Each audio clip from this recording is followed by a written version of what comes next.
दोस्तों नमस्कार। बिहार सरकार ने पोस्ट मैट्रिक स्कॉलरशिप का फॉर्म जारी कर दिया है।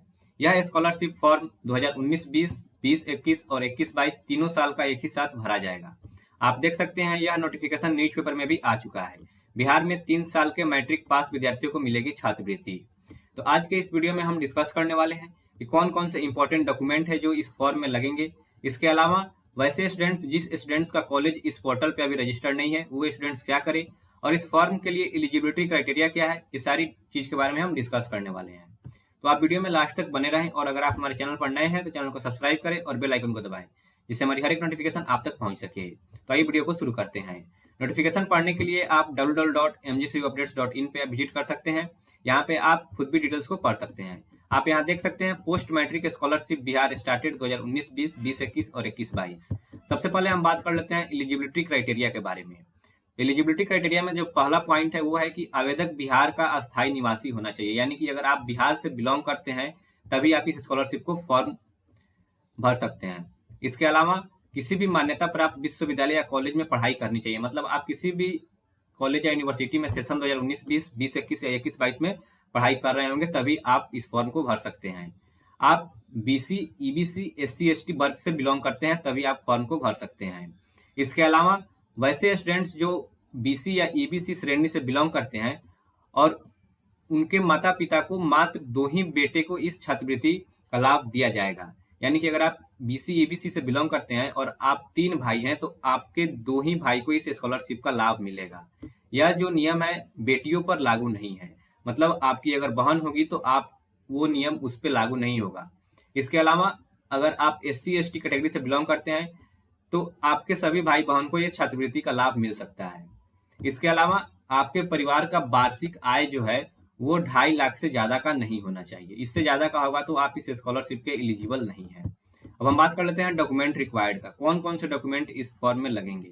तो सबसे पहला है स्टूडेंट्स आधार कार्ड, यानी कि अगर आपके पास आधार कार्ड नहीं है तो आप जल्द से जल्द आधार कार्ड अपना बनवा लें।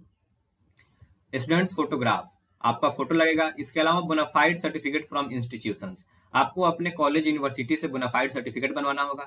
फी receipt from institution, fee receipt आपको देना होगा। अगर आपका कॉलेज आपको फी रिसिप्ट नहीं देता है तो आपको अपने कॉलेज का फाइनेंस सेक्शन में एक एप्लीकेशन देना होगा और वहां से आपको फी रिसिप्ट बनवाना होगा।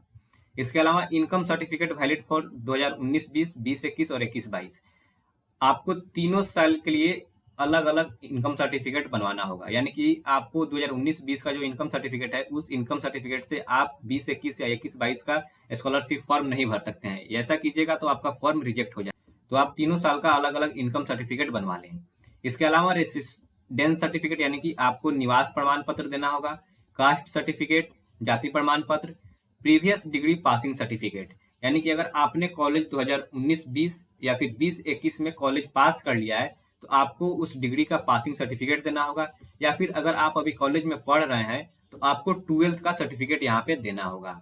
प्रीवियस ईयर्स मार्कशीट, यानी कि अगर आप अभी 3rd ईयर में हैं तो आपको 2nd ईयर का मार्कशीट भी इसमें देना होगा। इसके अलावा बैंक अकाउंट डिटेल, अगर आपका बैंक अकाउंट नहीं है तो आप जल्द से जल्द बैंक अकाउंट खुलवा लें, नहीं तो आपका ये फॉर्म रिजेक्ट हो जाएगा, आपका फॉर्म एक्सेप्ट नहीं किया जाएगा। अब हम बात करते हैं कि वैसे स्टूडेंट्स जिस स्टूडेंट्स का कॉलेज इस पोर्टल पर रजिस्टर नहीं है वो क्या करें। तो उस स्टूडेंट्स को अपने कॉलेज या यूनिवर्सिटी में जाके इस स्कॉलरशिप फॉर्म के बारे में बताना होगा और बोलना होगा कि आप इस कॉलेज को इस पोर्टल पे रजिस्टर कीजिए। जब कॉलेज इस पोर्टल पर रजिस्टर हो जाएगा तो वो स्टूडेंट्स इस फॉर्म को भी अप्लाई कर सकते हैं। अब हम बात कर लेते हैं कि किस किस केस में ये फॉर्म रिजेक्ट हो सकता है। तो सबसे पहला जो केस है वो है कि विद्यार्थी हो सकता है कि बिहार का निवासी नहीं हो, या फिर वो बीसी, ईबीसी, एससी, एसटी श्रेणी से बिलोंग नहीं करता हो, या फिर वो किसी भी रिकॉग्नाइज्ड यूनिवर्सिटी कॉलेज का छात्र नहीं हो। इसके अलावा गलत जाति प्रमाण पत्र, आय प्रमाण पत्र दिया जाएगा तब भी आपका फॉर्म ये रिजेक्ट हो जाएगा। इसके अलावा अगर कोई भी छात्र अपना सेमेस्टर या फिर ईयर्स के बारे में गलत भरता है तो उसका भी फॉर्म रिजेक्ट हो जाएगा, क्योंकि ये फॉर्म आपके कॉलेज, आपके घर, सभी जगह से वेरिफिकेशन होता है। यहाँ से मैनुअली स्टाफ लोग जाकर आपके घर, आपके कॉलेज में वेरिफिकेशन करते हैं।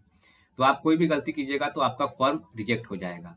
बोनाफाइड सर्टिफिकेट, प्रमाण पत्र, जाति प्रमाण पत्र, निवास प्रमाण पत्र, ये सभी डॉक्यूमेंट्स आपको सही होना चाहिए, तभी आप इस स्कॉलरशिप का लाभ उठा सकते हैं।